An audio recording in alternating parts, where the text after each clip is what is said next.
Hello, so another round of Premier League fixtures. Half the fixtures have been played, and yeah, I wasn't looking forward to any of these games to be honest. Manchester City versus Leeds. I thought City would have it easy, even if you look at one of the fixtures I was looking forward to was Sunderland versus Bournemouth, and it delivered to what the expectations were. But if you see broadly, Newcastle also beating Everton. Everton are not as good as they were. Like we first thought that they are pretty good this season, but the Grealish excitement, whatever they were doing in the start of the season, hasn't really built up to something. Burnley versus Brentford also not looking forward to. Tottenham versus Fulham. You could have, yeah, this could have been a good game, but it wasn't a good game really. Like Tottenham games, basically they commit mistakes and then they give up chances. I don't know what their goalkeeper was doing. Harry Wilson, obviously I rate him very highly, and his left foot wasn't missing that chance. Open net goal, it was quite easy for Fulham, and they were 2-0 down in the matter of seconds. And then Thomas Frank eventually like plays a defensive team. Then he goes 2 goals down, and then he has to bring in his attacking options. Like even if you are playing Xavi Simmons, you cannot bring him on when you need goals when you are already 2-0 down. You need to have a stable team that plays every game week, and you are confident about that team. It cannot be like you start up defensively, you concede anyway because your players commit mistakes, and then you are bringing in your attacking options. Kudos with a goal. That was a good goal, and it was looking like Spurs can make a comeback, but not enough pressure in the position half, not enough combination plays.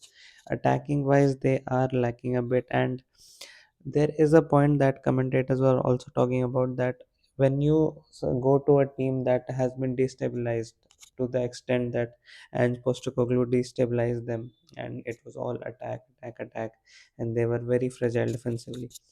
You have to start with being a bit boring. People will not like the football you will play.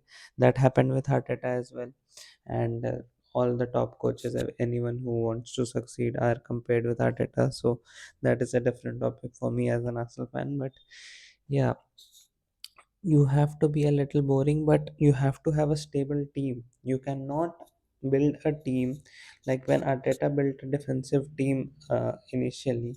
Odegaard was still playing, Bukayo Saka was still playing, Martinelli was still playing. The soul of the team was the same. The players were the same. They were being taught how to press, how to maintain a structure, etc., etc. So you cannot be like, oh, I'll play two DMs, I'll not play Xavi Simmons. With Xavi Simmons, you have to build that structure. You have to train Xavi Simmons to follow that structure. And if he's not able to follow right now, you play him anyway because you don't have anyone better, and you have spent so much on him, so you have trusted him.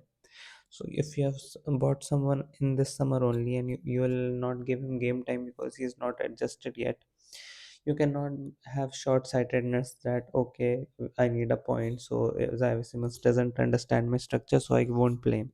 If you won't play him, he will never learn. You can learn on the training ground, but if you're not playing in the game, you're not finding solutions in the game, in the Premier League games that have a different level of intensity, then you will never learn, and eventually you'll have to sell Xavi Simmons because he won't adjust to the Premier League unless he keeps playing these games. And yeah, he's not been having a great time against Arsenal. Also, he was literally bullied. PSG, like they have conceded 11 goals in 3 games now, and too many mistakes. Just like even if they have the structure, like I talked about initially in the in August and September, that the team has structure, it is defensively more disciplined and players are working harder. But if you keep committing mistakes, if you lose the confidence, and if you don't know how to score a goal, like you don't have solutions to so many problems, like you cannot maintain your discipline. You have that thing where if you concede one goal, you'll find it difficult to score 2 goals. so it is all the more pressure. You're trying to do things like the goalkeeper trying to pass uh, when he has run so far ahead from his goal to the touch line, and then also trying to make a line breaking pass as a goalkeeper. You are trying too hard, and I don't think even Arsenal, Manchester City, or anyone tries that hard. When like Ederson used to go on a run, Pep Guardiola did not want him to go on a run. It was something he did himself, and that is not advised even if you are a top coach, top manager. So I think they are trying to be something they are not, and they are not relying on their strengths. I think as what we used to feel about Tottenham Hotspur was like when you go at Tottenham Hotspur's home, you expect a very attacking side that will come after you and can dominate you. And sometimes with the crowd support, they will just rattle you and they can win the games. That is no longer the case. That has also happened after this, and they have shifted to the stadium, but usually you will see that they are not like pulling up the weight at home. And 5 points at home, it is December now, like 5 points home till December is embarrassing. And I don't know if you cannot just call out the manager and say sack this manager, sack that manager, but you can expect more from Thomas Frank, because he was obviously rated highly, but he's confused right now to what kind of football he needs to play. Like if he wants the defensive solidity in his first season, the communication between owners and the manager and the fans should be very clear that okay, this is the process we are following and this is what we will follow. Irrespective of result, we will slowly build from where we are. So Tottenham Hotspur, who finished 17th last season, so they shouldn't be like, oh, we won't watch this kind of football, that kind of football. But you need clarity, and you need everyone to be in the process together and trust each other, and that is going to be very important. And how Tottenham's fans deal with this, I see they are booing a lot. Like I don't see them booing, I hear them booing. But yeah, I don't know what they are going to do, but it is important that they don't sack a manager right now and don't just throw everything away and try to keep experimenting. You have to trust a manager. I think Thomas Frank is a really good manager and he needs time.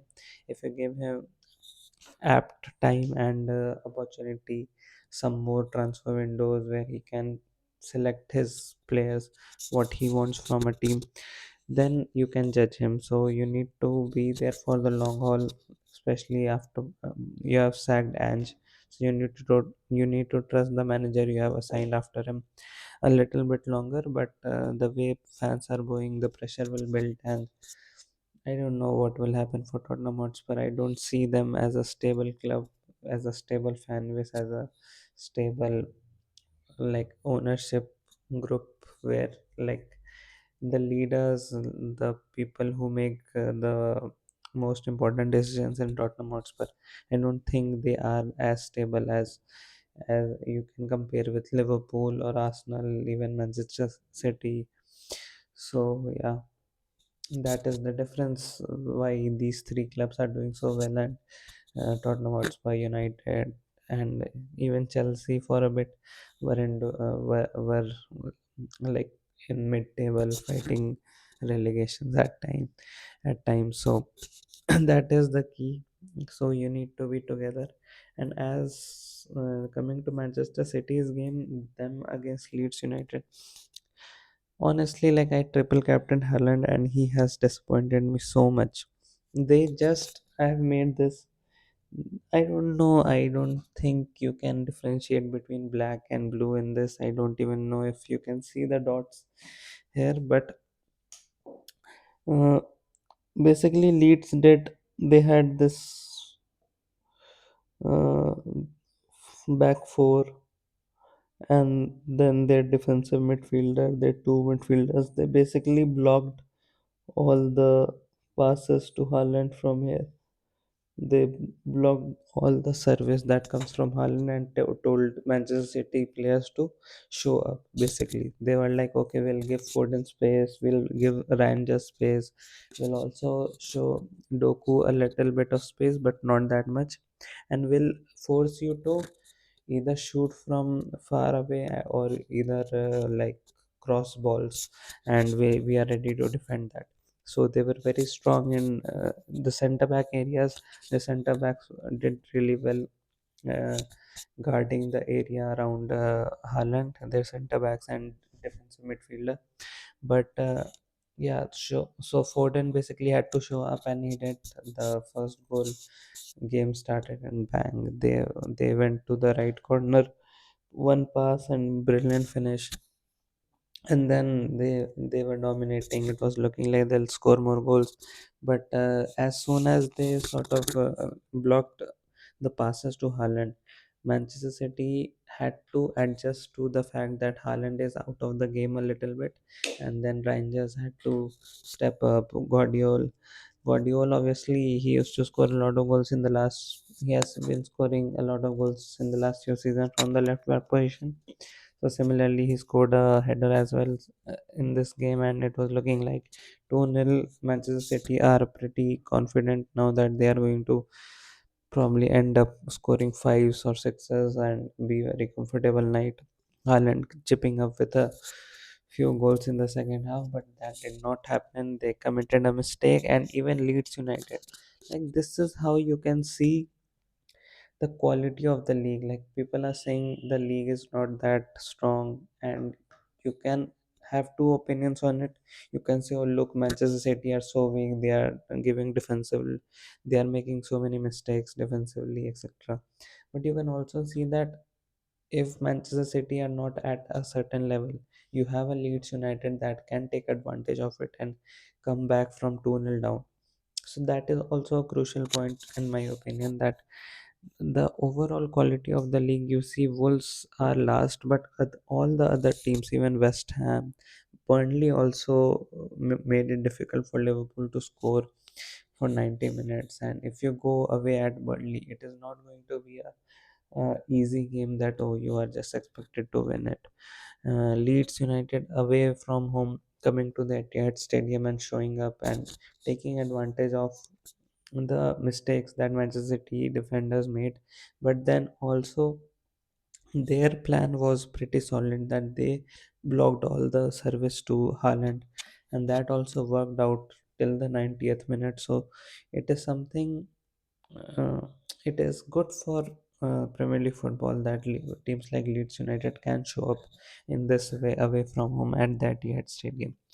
Uh, yeah, that was the story. Last minute, Phil Foden, brilliant goal, composed finish. It shows the class, the classic left-footed finish that every left-footer is known for and dreams of scoring in the last minute. It was beautiful, and yeah, I don't think like Leeds United obviously lack a little bit of composure in the final third, and the basic difference between a top level club and a team fighting relegation. They don't have too much quality up front. Like, they cannot make 3-4 passes in the position box and set up someone in the midfield for a shot. So those kind of things Leeds United don't have, but they obviously scored two scrappy goals, as you can expect them to. And yeah, they gave them a fair fight, but Manchester City escaped with a win there. Brentford also, like, Brentford was a Burnley was interesting because till the 80th minute they were nil-nil, and I had predicted a draw, so I was pretty accurate till then. But four goals after that, Burnley scored, then Brentford scored, and then they went on to score a few. And we have seen Burnley hold up opposition till the 80th minute, and after that they sort of capitulate.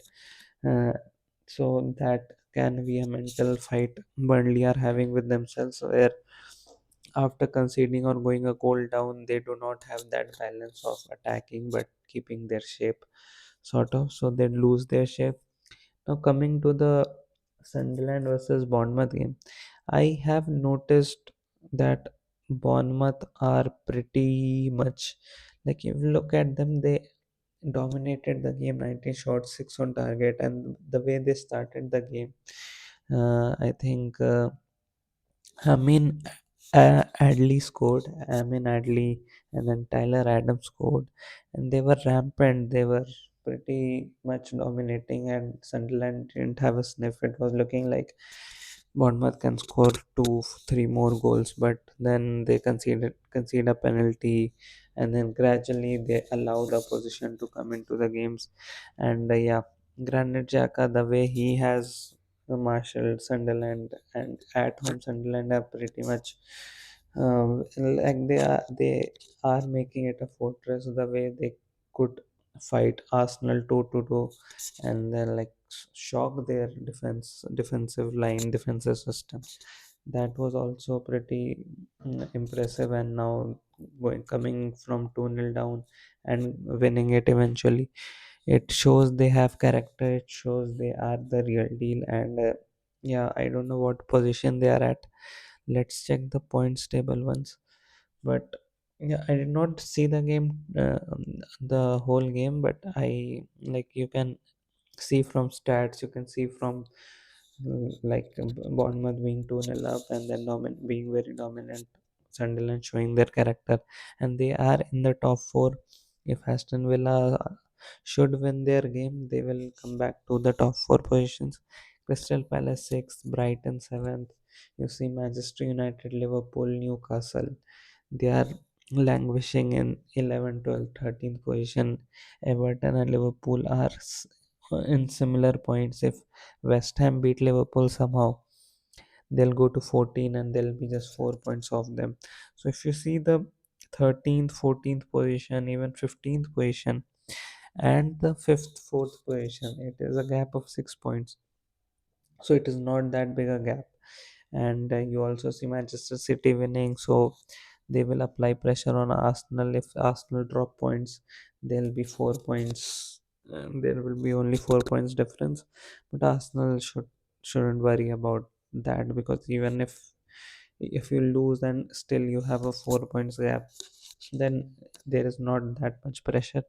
But obviously, if Chelsea beat Arsenal, then it will be only 3 points, and then it could be interesting coming forward in this Christmas period. But yeah, Premier League looks like it is a little bit confusing that whether it is a strong league and everyone is competing with everybody, or it is a mediocre average league where teams are not able to put up consistent winning runs. So I don't know what to think about this Premier League season.